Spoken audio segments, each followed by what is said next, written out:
Hello friends, today I will show you how to play Minecraft LAN with friends. First, open Minecraft and open up a single player world.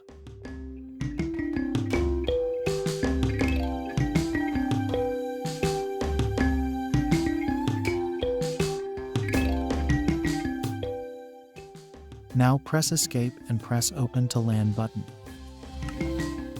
Here you can change the game mode or turn cheats on or off. Press Start LAN World. Remember this 5-digit port number.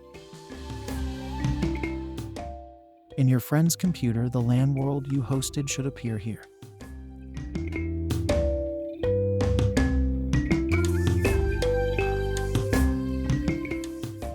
If it doesn't open your command prompt and type in ipconfig.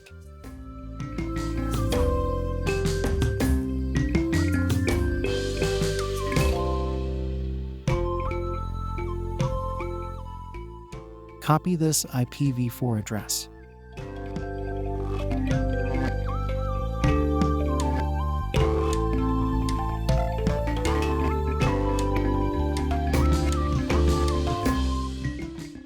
Now in your friend's computer, go to the Direct Connect option and add the IPv4 address here, followed by the 5-digit port number. Put a colon in between them. Pressing Join World will connect him to your worlds. Thanks for watching.